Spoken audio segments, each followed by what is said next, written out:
عربی Urdu news service کے معزز ناظرین، آج کی نیوز بلیٹن میں خوش آمدید۔ میں ہوں فرانسس زیویئر۔ سب سے پہلے آج کی news headlines. Pope Francis نے کہا ہے کہ ہمیں زندگی کو بچانا ہے، نہ کہ ہتھیار بنا کر اس کو تباہ کرنا ہے۔ پوپ فرانسس نے ایشیائی ملک فلپائن میں مسیحیت کے 500 سال مکمل ہونے کے موقع پر خصوصی یوخرستی عبادت خدا کی نظر گزرانی۔ پاپا اعظم فرانسس کا تاریخی دورہ عراق اختتام پذیر۔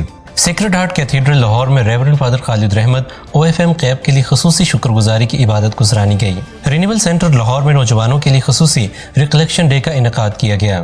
یہو فائنانس نے 2021 کی بہترین 10 فیمیل لائف کوچز کی فہرست جاری کر دی۔ روزوں کے ایام اور ہمارا روحانی سفر کے عنوان سے کاریتاس پاکستان کراچی کی جانب سے سیمینار کا انعقاد۔ ناظرین، یہ تھی آج کی نیوز ہیڈ لائنز۔ خبروں کی تفصیل اس نیوز بریک کے بعد۔ اردو نیوز سروس، سچائی اور امن کی آواز۔ امن اور سچائی کی اس آواز کے ساتھ ہم آواز ہونے کے لیے اپنی ڈائسس، پیرش، تعلیمی اور فلاحی اداروں کی سرگرمیوں کی خبریں RVA کے اس ای میل اور واٹس ایپ نمبر پر بھیجیں۔ ای میل ہے rvaurdunews@gmail.com۔ واٹس ایپ نمبر ہے 003233459155۔ ناظرین، خبروں میں ایک مرتبہ پھر سے خوش آمدید۔ سب سے پہلے آپ کو بتاتے ہیں کہ منگل کے روز شائع ہونے والی ایک کتاب خدا اور آنے والی دنیا میں پوپ فرانسس کا ایک خصوصی انٹرویو پرنٹ کیا گیا ہے، جو کہ ایک اٹیلین صحافی ڈومنیکو اگاسے نے کیا تھا۔ اس میں پوپ فرانسس نے کہا ہے کہ ہماری زندگی میں بہت سے مشکل لمحات آتے رہتے ہیں، لیکن ہم نے ان کو خدا کی مرضی کے مطابق گزارنا ہے۔ ہم نے زندگیوں کو بچانے والے بننا ہے، نہ کہ ہتھیار بنا کر ان کو تباہ کرنے والے۔ اتوار کے روز سینٹ پیٹرز بیسیلیکا روم میں پوپ فرانسس نے ایشیائی ملک فلپائن میں مسیحیت کے 500 سال مکمل ہونے کے موقع پر خصوصی یوخرستی عبادت خدا کی نظر گزرانی۔ اس عبادت میں فلپائن سے تعلق رکھنے والے افراد نے خاص طور پر شرکت کی۔ ان میں آرچ ڈائسس آف منیلا کے archbishop cardinal Luis Antonio Tagle بھی شامل تھے۔ اس موقع پر پوپ فرانسس نے اپنے پیغام میں کہا کہ فلپائن کی کلیسیا نے آدھی صدی پہلے خدا کو قبول کیا اور آج بھی ان کا ایمان خدا میں مضبوط ہے۔ پاپا اعظم فرانسس کا خصوصی دورہ عراق بخوبی اختتام پذیر ہو چکا ہے، جس سے خطے پر اچھے اثرات مرتب ہوں گے۔ اس دورے سے یہاں امن، رواداری، بھائی چارے، برداشت اور بین المذاہب ہم آہنگی کو فروغ ملے گا۔ پاپا اعظم فرانسس نے کئی دہائیوں سے شورش زدہ، جنگ سے شدید متاثر اور دہشت گردی کی لہر سے نبرد آزما ملک کا دورہ کرنے کا قصد ہی اسی مقصد سے کیا تھا کہ یہاں امن کا دورہ ہو۔ پاپا اعظم کے اس دورے کا بنیادی مقصد یہاں کے مسیحیوں کا اعتماد بھی بحال کرنا تھا، جو یہاں کے سیاسی و سماجی حالات کی وجہ سے دل برداشتہ اور سخت مایوسی کا شکار ہو کر اپنے مستقبل کے بارے میں ناامیدی کا شکار ہو کر بہت ہی متفکر ہیں۔ مسیحیوں کے خلاف یہاں ہونے والی دل خراش دہشت گردی کی کارروائیوں اور امتیازی سلوک نے ان کو یہاں سے نقل مکانی پر مجبور کر دیا۔ اس کے نتیجے میں ہزاروں کی تعداد میں مسیحی مہاجرین اور پناہ گزین بن کر دوسروں کے رحم و کرم پر رہنے پر مجبور ہو گئے ہیں۔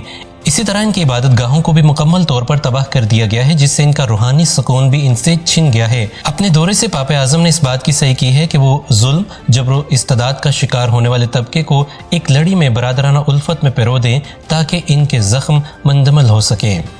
6 مارچ 2021 کو سیکرڈ ہارٹ کیتھیڈرل لاہور میں ریورنڈ فادر خالد رحمت OFM قیب کے لیے خصوصی شکر گزاری کی عبادت گزرانی گئی، جس کی قیادت فضیلت مآب آرچ بشپ سیبسٹین فرانسس شو نے فرمائی۔ ریورنڈ فادر خالد رحمت کو حال ہی میں اپسٹولک ویکیریٹ آف کوئٹہ کے لیے بشپ منتخب کیا گیا ہے۔ اس عبادت میں کیپوچن برادری کے سردار اعلیٰ reverend father Francis Sabir, Dominican برادری کے سردار اعلیٰ reverend father Yunus Shahzad, vicar general Lahore archdiocese reverend father Francis Gulzar اور ریورنڈ فادر ظفر نے خصوصی شرکت فرمائی۔ اس موقع پر بشپ جی نے فادر خالد رحمت اور ان کی تمام کمیونٹی کو خصوصی مبارکباد پیش کی اور فادر جی کے لیے اپنی نیک تمناؤں اور دعاؤں کا اظہار کیا۔ 13 مارچ 2021 کو رینیول سینٹر لاہور میں نوجوانوں کے لیے خصوصی ریکلیکشن ڈے کا انعقاد کیا گیا۔ اس پروگرام کو ڈائسیزن یوتھ کمیشن کی جانب سے ریورنڈ فادر یوسف یعقوب کی زیر نگرانی منعقد کیا گیا، جس میں نوجوانوں کو خدا کے ساتھ وقت گزارنے اور اپنی بلاہٹ کو پہچاننے کے حوالے سے بڑی تفصیل کے ساتھ آگاہی فراہم کی گئی۔